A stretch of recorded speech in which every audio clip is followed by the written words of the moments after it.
Minute verse.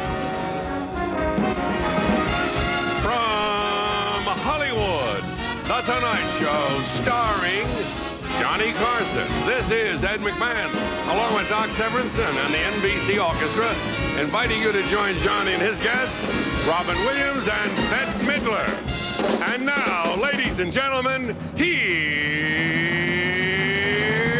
Johnny.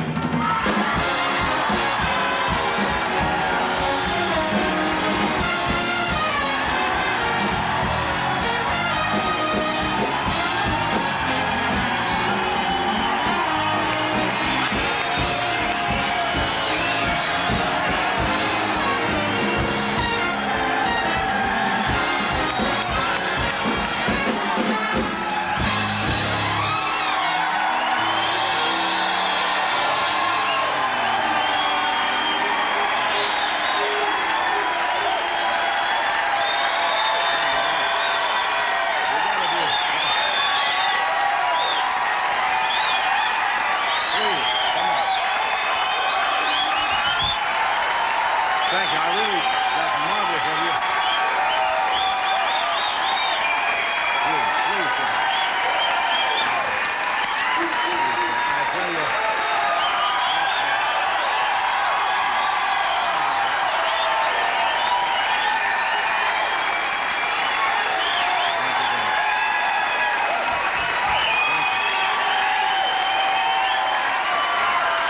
Thank you very much. Please, sit down. I don't think it's supposed to be here. Thank you. Come on, please.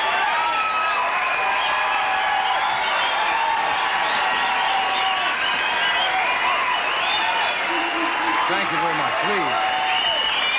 I want you to know I really appreciate it. I really do. But it's getting embarrassing. Come on. Come on, just think of the monologue.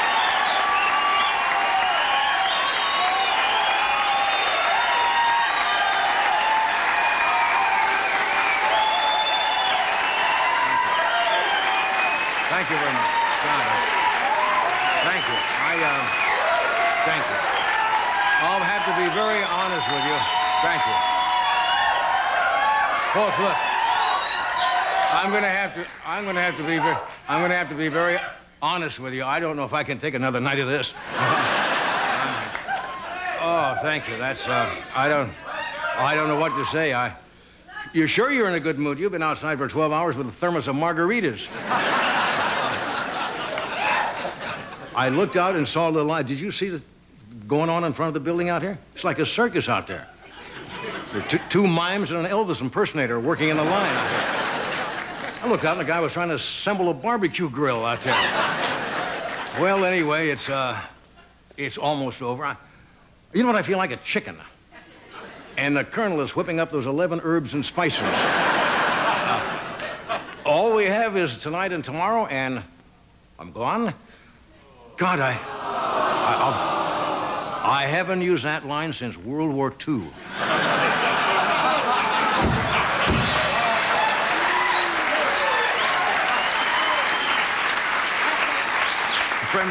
Yes, my dear, I'm going overseas. You betcha. Look, it's not like we're not going to ever see each other again. I mean, we're still on from Memorial Day, my place, 2 o'clock, right? Okay. Did you know, our leaving is already causing a ripple effect. Today I saw Jim Fowler and a boa constrictor in the unemployment line waiting to get in. But anyway, General Electric, the conglomerate with a heart, took me for my final dinner, the final dinner before the show. They wanted to get to Coco's early before the prices changed. Out. Any Brown supporters here? I'm talking Murphy Brown.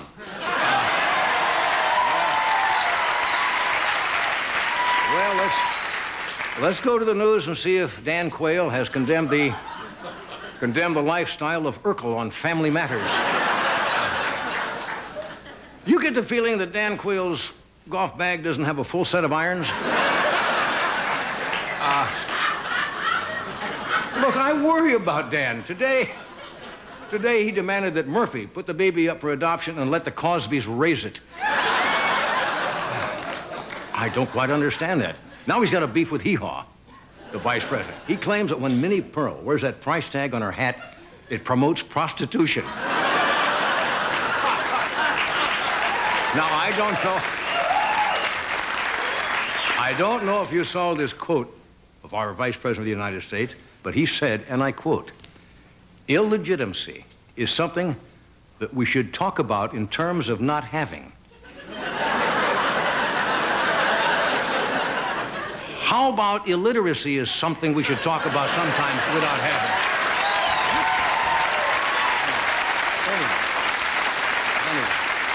Kind of interesting.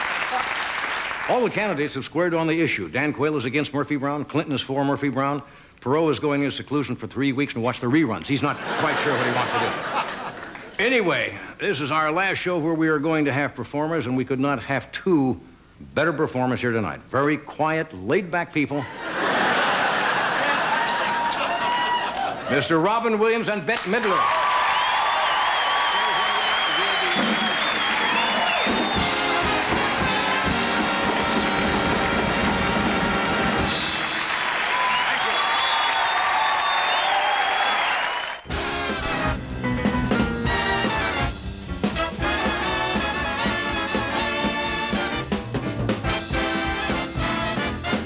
Okay, now, I wanted to...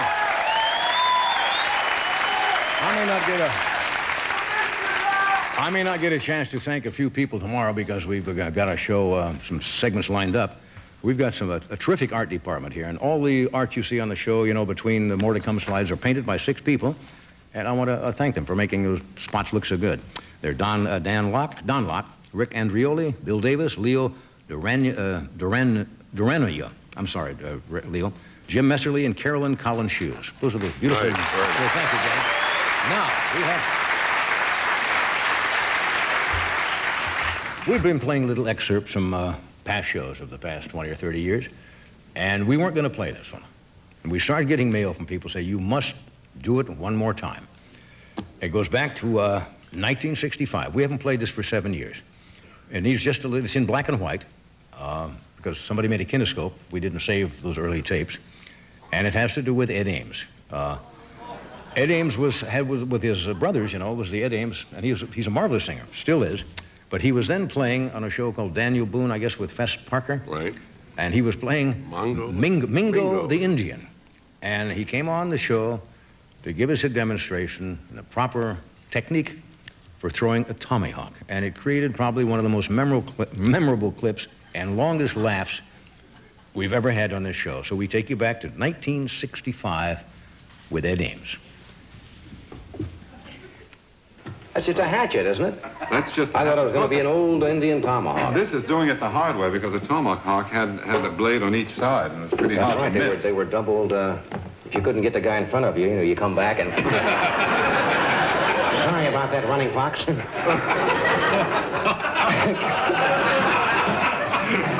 Why did they put it? I don't know. Okay, Mingo. Well, shall we have a Get go your at it? axe and let's go. All right,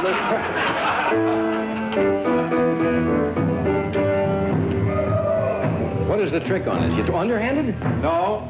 Overhanded. It's an overhand throw. The trick is to keep your arm extended, and that way you break the microphone. You know, you keep your arm extended and put only one revolution on the... once around on the way. But that's indefinite. All right. Right.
put that in the...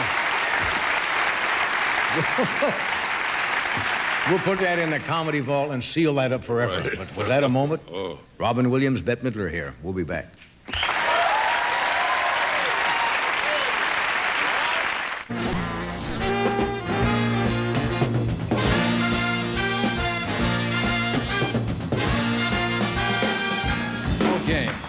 Okay, we're back.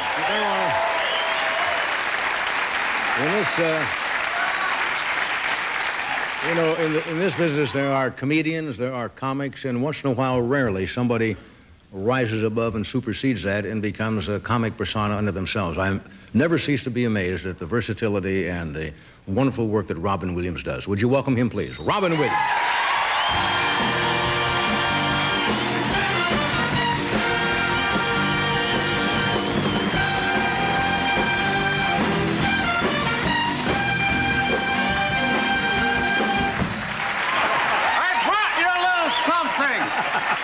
You've got to be kidding. Little something from the Elvis estate. Little something here, it's nice. Just, can I try it? Should I? Please sit on down and we'll give you a pina colada. There you are. Oh, God. Oh. Here we go. Can I sit in the sun today? We're going to Spago. Don't be afraid. I also bought you the new L.A. Medic Alert. It says, I've fallen and get the hell away from me. A little gift. Oh, isn't that nice? Hey, boss. A rocking chair. Yeah, it's little simple things. I got you a bunch of stuff. Just a little stuff to get you in your new life. Oh, come on. Hey, thank you for coming. I really mean it. This is a wild night, especially with the world in such interesting... I was going to bring you a VCR, but the stores had none.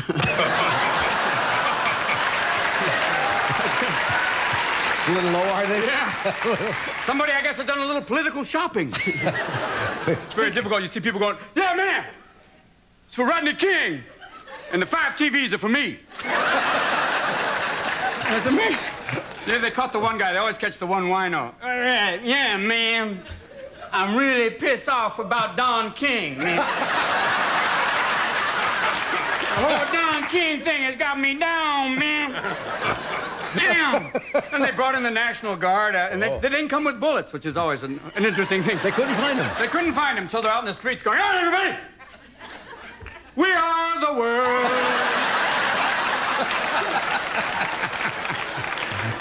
It's a difficult thing. Oh, yeah, but you know... They said they saw BMWs pulling up to the Radio Shack. That must be great. Oh, God, they're fabulous. This is great. Wonder if we can get store credit if you already have it. Oh, God, way to go. Oh, God. I said last night, thank God for Quail. He kept us alive for 2 more nights. Oh, yeah, Quail? Yeah. They sent him down to the hood. That was great. Yeah, he thinks he's now a homie right now. Yeah, Dan's hanging. Look, it's Goys in the hood. Hi there, you have got to chill. Yeah. This is real death. Hold it right. Whoa, what it is, what it was. Yeah. Oh, man, you dumb. God, the guy he's like one taco short of a combination plate, you know?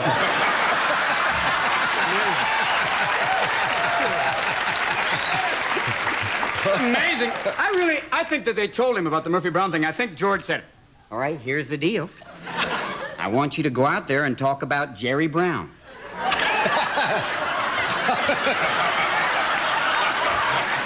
Jerry Brown. Buster Brown. Murphy Brown. Murphy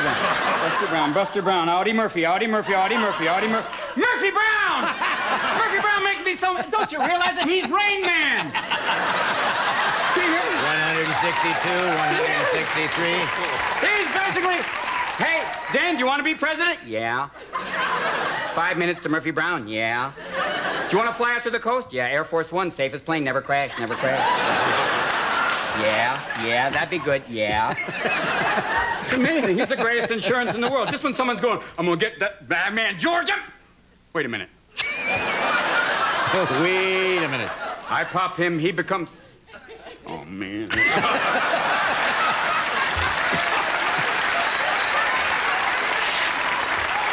That's amazing. And Bush is just out there going, well, 1,000 points of light. They're not burning anymore. Come on down. Here we go. Got a weed and seed. Here we go. I figured out how you do George Bush. Yeah. Basically, what you do is you take John Wayne and you tighten up his ass.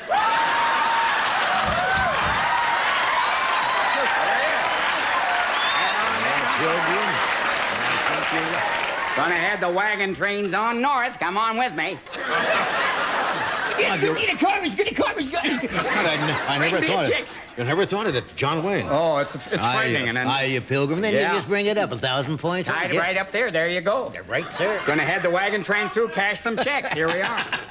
It's an amazing thing. He is. And you look, instead of cowboy boots, there's topsiders.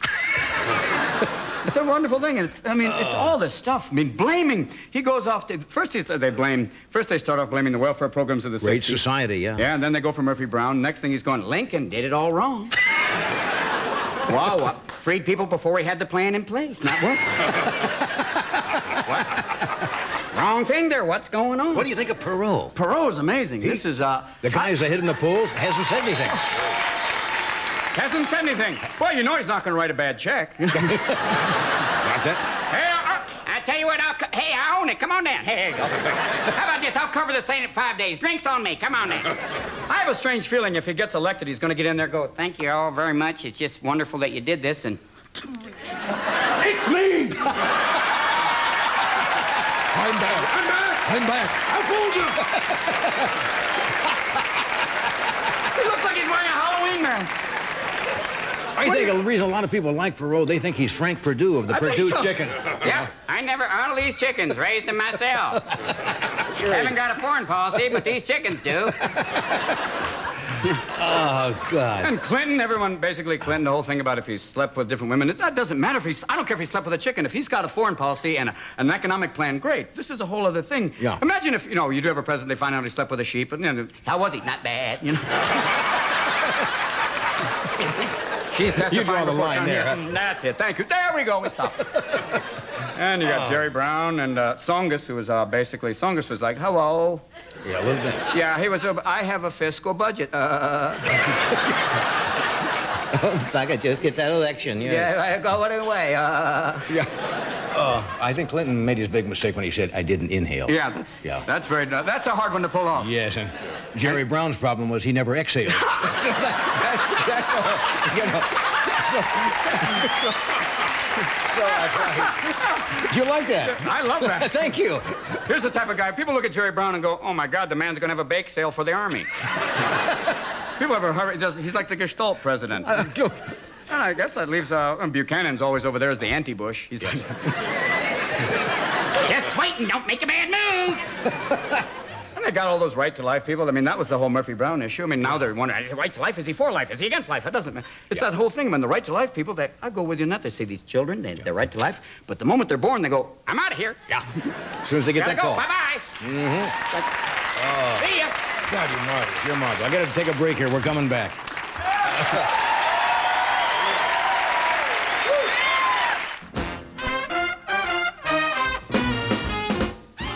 Sometimes I'm... All right, we are back. Now, what do you do?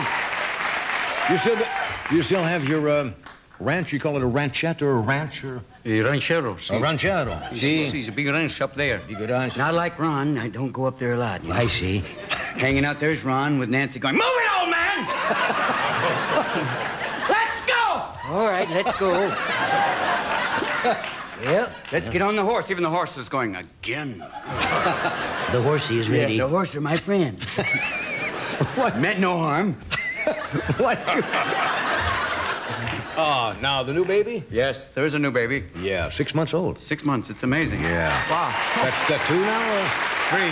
3? I have 3 children that I know of. Of course. No, there's an amazing thing because when they're born, they're so exquisite. They're perfectly formed. This is a little boy. Yeah. Perfectly formed, and then these incredibly huge cojones. Really? As we say, big cojones. Is that And a... if that's bleeped, good luck. Is that a family trait, long-running family trait? I don't know. I certainly Yeah, hope. Your grandfather had a great set, too. I don't know. It's amazing. I hope he grows into these. I don't think I'll just keep getting proportionally the same, or it's like, hi, I'm here. Well, we're out of here tomorrow night. What do I care?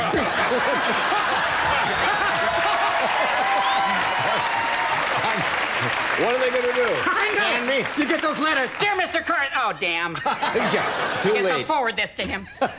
I assume when you came out for a moment, I said, my God. My God, something's wrong with him. The blonde hair. I assume it's for a motion picture role? Or Yes, it's for is a it movie bleached called- from the sun on the ranch, or? Yeah, I did this. I'm so happy to be here. I want to have my own little cable talk show. Hi. Welcome to In Your Ear. My guests tonight are Mother Teresa. Rapping with Robin. Rapping with Robin. Yeah. We'll be right back. Feels like one of those things that has guests like, here my guests are Mother Teresa and Ruta Lee. And later Mason Reese will be along. Mother Teresa's here pushing her new perfume. It's called Compassion. The scent of sentiment. I know I did this for a movie. People look at me and go, why did you dye your hair, man? You know, it's... Why was it important to be blonde in the picture? Just to kind of bother people, I think. And it's for this to be, it's a strange movie. It's called Toys. Yeah, it's about a toy factory, and I guess they wanted me to be so people would go, oh, wrong. No. Something's happened to him. It's very strange to sit in Is a this a beauty comic salon. picture with serious overtones or serious picture with comic overtones? Yes, and we hope for all of those. Yes. And you have to get it done every 3 weeks. It's that whole thing. You're sitting in a beauty parlor and this whole thing, and you got tin in your hair. You get great reception, and they've. It's very difficult to be sitting under a hairdryer going, "Hey, how about those Bulls, huh? Hey, great game, yeah? Want some more coffee? No, I'm fine. I'm doing real good." But it's I understand Comic Relief raised. How much money did you raise this year? we raised about $6 million. Well, That's amazing. Great. Huh? That's good. That's marvelous. It's an incredible, it's an amazing thing because it's just money. You think of all the money in the world. It's basically about a tire for one airplane, but it's it's the money that goes for medical aid just to keep people going. You think they could do without another B-1 or stealth bomber, right? Just for costs about $900 million or something. $1 million? Like that. Ooh, that's spare parts. Yeah.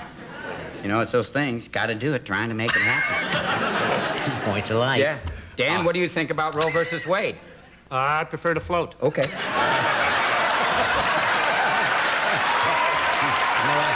I think I missed that fight. Yes. Both good fighters. Yeah, both good. Trying to make it happen.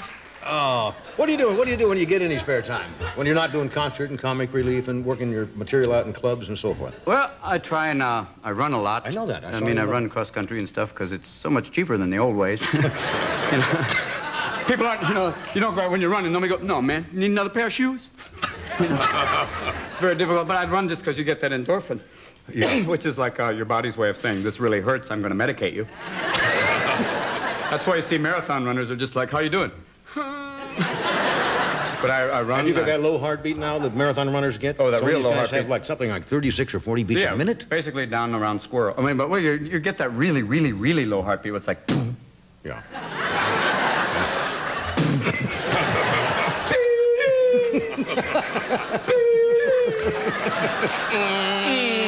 got it. Oh. I mean, I try and do a lot of different things. I mean, it's just, and I play with my children a lot. Yeah. That's important. It's great having you here. This is an amazing night. I think- What are you going to do after this? Why don't you run for Go run for office, man. Yes. Go. Yes. How about it? No, they'll go. You and They'll go Gorbachev. back to when I was in high school and find out what Francine Corbin I did in the back of a 39 Chrysler, and that will come out to That's it. haunt me. You know. Oh. They look into your background Oh, too they much. go beyond that. The type of scrutiny, and even Washington would go, thank you, I'm out of here. Thank you. No one could survive the scrutiny of that, not but I mean, anymore. you could do it, and maybe you could either run with Gorbachev. It'd be great. He doesn't have a green card, but what the hell? The man's truly an independent. We'll take a break. We're coming back. Oh.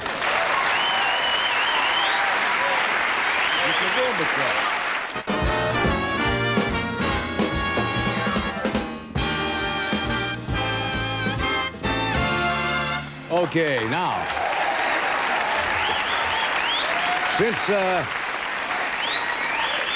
since her first appearance with us as the outrageous chanteuse, the divine Miss M, my next guest, as you well know, has gone on to become internationally recognized as a star of films, television, concert, and recordings, and I'm delighted she is here tonight. Would you welcome Bette Midler.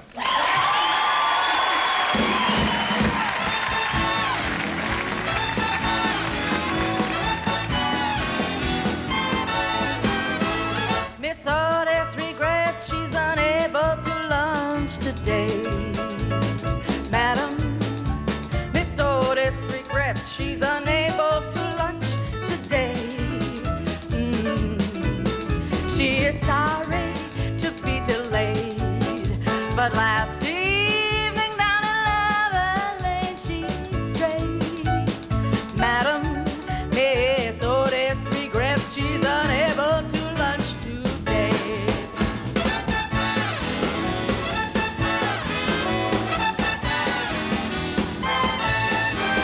When she woke up and found that her dream of love was gone, Madam, she ran to the man who had led her so far astray. And from under her velvet gown, she drew a gun and shot her lover down. Madam, Miss Otis regrets she's unable to lunch today.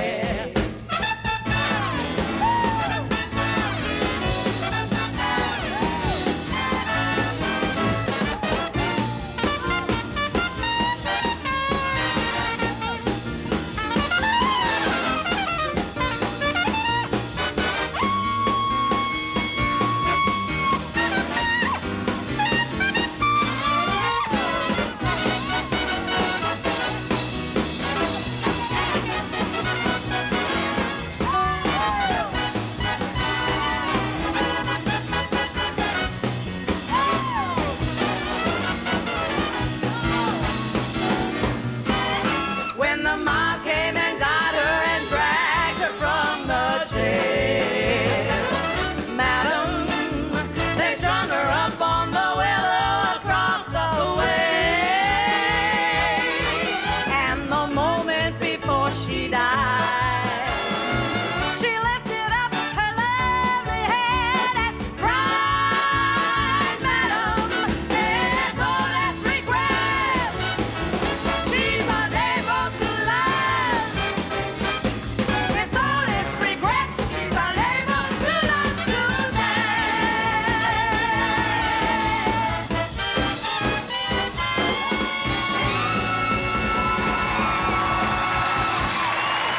Yeah! Bette Midler.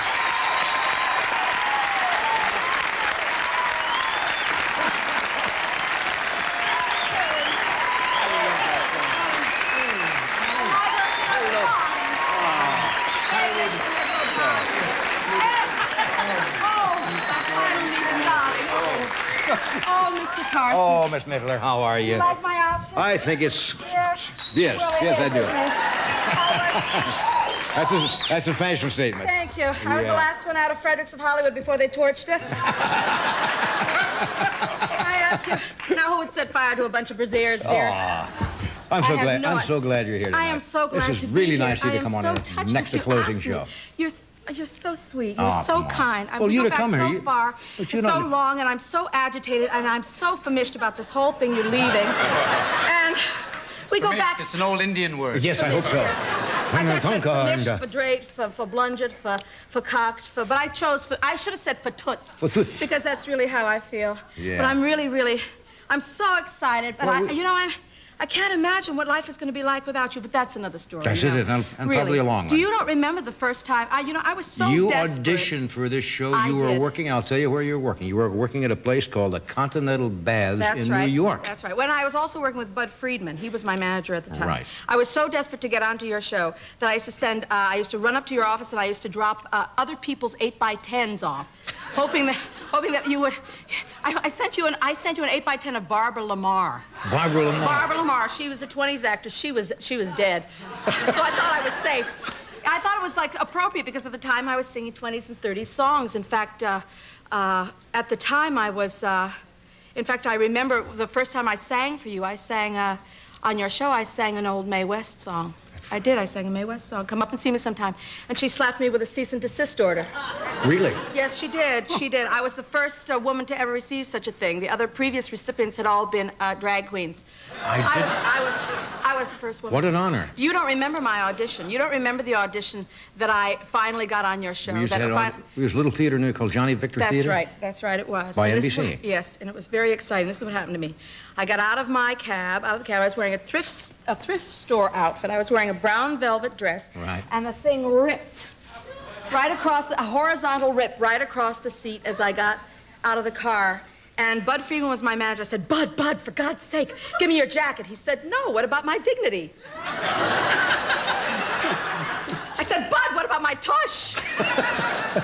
And then I didn't have a needle and thread to sew it, so I had to, like, undo a paper clip and go into the washroom and, like, stitch up this with a paper clip. And I was so pissed off by the time I got out of there that I sang notes I didn't know I had. Yeah.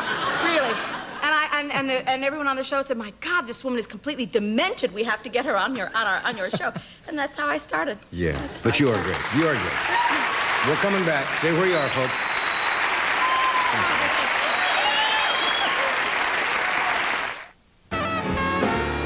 We're back with Robin and Bette. Oh, my. Well, as I was saying. Yeah, as you were saying. As I was saying, I was so fatoutsed. I was so freaked out that I wasn't going to get everything out that I wanted to say to Mr. Carson on this most auspicious occasion that I sat down the other day and I tried to make some coherent sense out of my thoughts. Because this is important to me, and I have a lot to say, and I know that most women in America wish they had this opportunity to tell you how they feel about you. So I wrote a little letter, and would you mind dreadfully if I sang it to you? I think it'd be very nice. Okay. They think I don't have it written. It is written.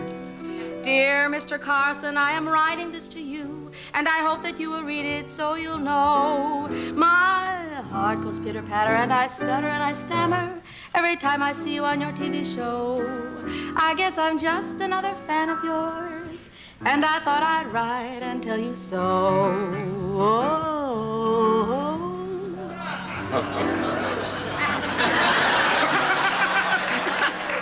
I thought that was pretty sweet, guys. You made me watch you. I didn't want to do it.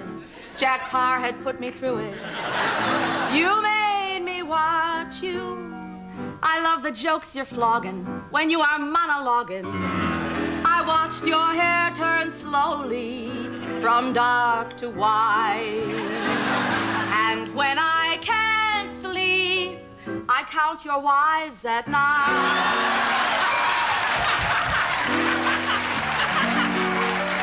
I love you, babe. I drop my drawers for the kind of bucks you're making for simple double taking. Before you bid adieu, don't be cheap, put the Cordova to sleep.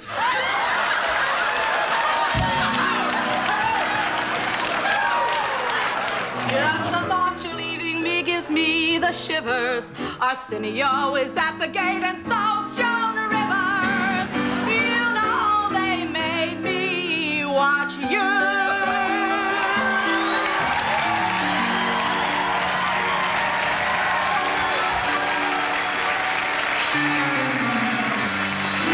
Oh, gee, Mr. Carson, I don't want to bother you. It's just that when I heard that you were leaving, well, it kind of broke my heart. I mean, I can't tell you how many nights I've laid in bed watching you, thinking to myself, should I change the color of my toenail polish? You know, Johnny, I gotta tell you, you're the greatest straight man that ever walked the earth. And I've known my share of straight men. I gotta ask you, though, Johnny, what are you gonna do with all that free time? I mean, Wimbledon only comes. It's only 1 week a year. And did you ever really stop to consider what would become of Ed? Not to mention Doc and the band. Well, maybe I'm just being selfish, because after all, my life is going to change the most. I mean, how am I going to get by without you? You sexy thing. Your charm, your wit, your talent. talent, your civility, and all your fabulous, fabulous guests. How I'll miss the social intercourse so varied. Now I have to have it with the guy I married. You know I'd rather watch you.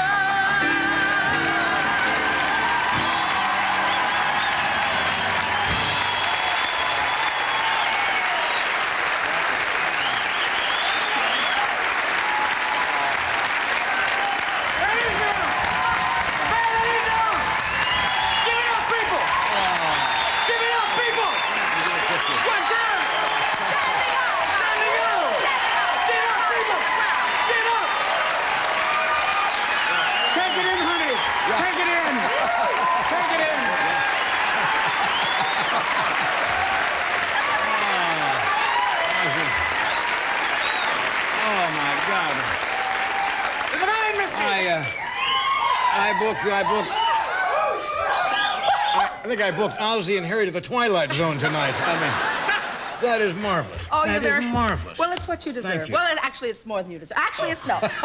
I'll tell you, you are really getting out just at the right time. You really are. I mean, I once was considered quite outrageous, you know, but Were those years? Yes, Were you? I was like the height of outrageousness. Have you mellowed? No, I haven't mellowed. No, but I tell you, I'm glad that my outrageousness peaked just before crotch grabbing. You see, because that was like beyond me. It's like one step missed in potty training. You catch my drift. Oh, you do it all the time. I do, yeah. Yeah, all right. Well, That's all right. some I've been to that whole. I've been to the Schick Center for the. for crotch. Oh no! The little thing. Sorry. That's why. But look at that. The good news is Jack Nicholson has a baby. Sitting at home right now going, all right, kids, we're going to read something from Henry Miller. Anybody got a problem?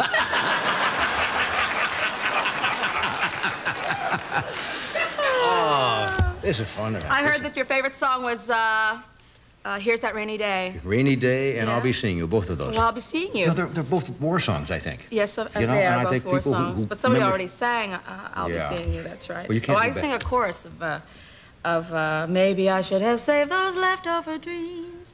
Funny, But here's that rainy day. Here's that rainy day they told me about.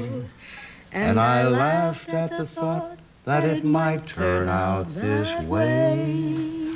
Where is that worn out wish that I threw aside after it brought my love so near? Funny how love becomes a cold rainy day. Funny that rainy day is here.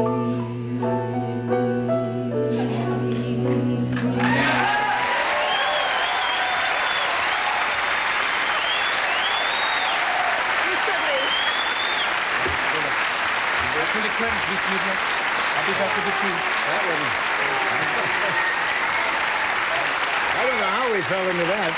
Oh, wow. I should have taken the harmony. We'll be back in a moment. Should have sung some harmony. Imagine.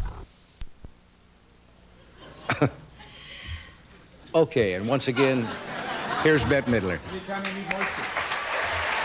you know, when they asked me to come on I can't believe it. The last guest, the last fool, Mr. Carson, will have to suffer gladly. You are the wind beneath my wings. Oh, well, he is. 2:45. There's no one in the place except you and me. So set 'em up, Joe. Got a little story I think you should know. We're drinking, my friend, to the end of a sweet episode. Make it one for my baby and one more for the road.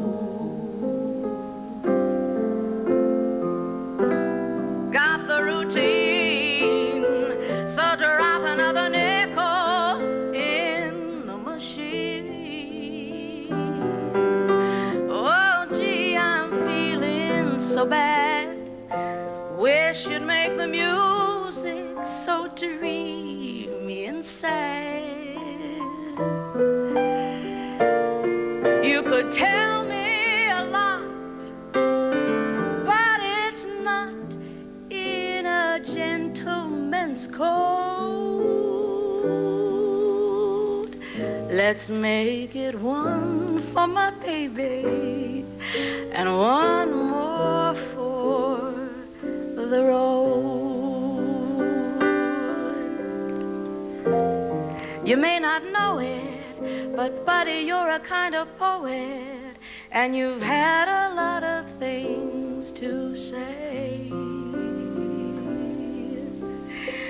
And when I'm gloomy, you always listen to me until it's tossed away. Well, that's how it goes.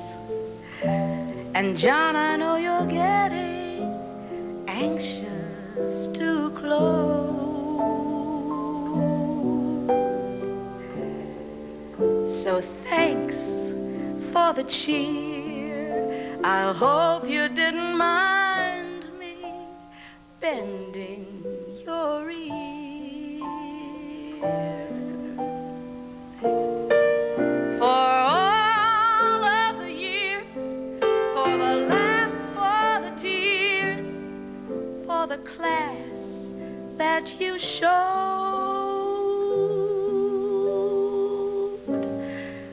make it one for my baby and one more for the road. That long, long road.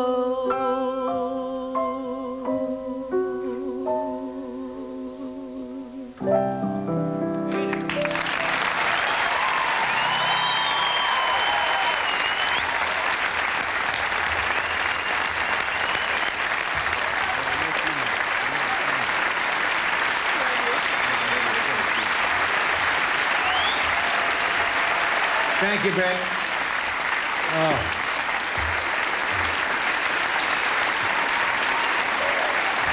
She really is. What a special night.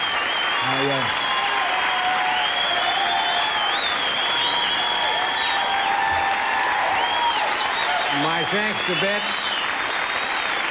My gratitude to Robin Williams for making this a very special night. Thank you, my friend. And we'll see you soon.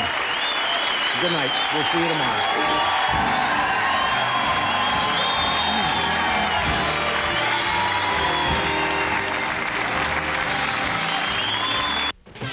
Stay tuned for Late Night with David Letterman following Now It Can Be Told with Geraldo Rivera, next only on Channel 5.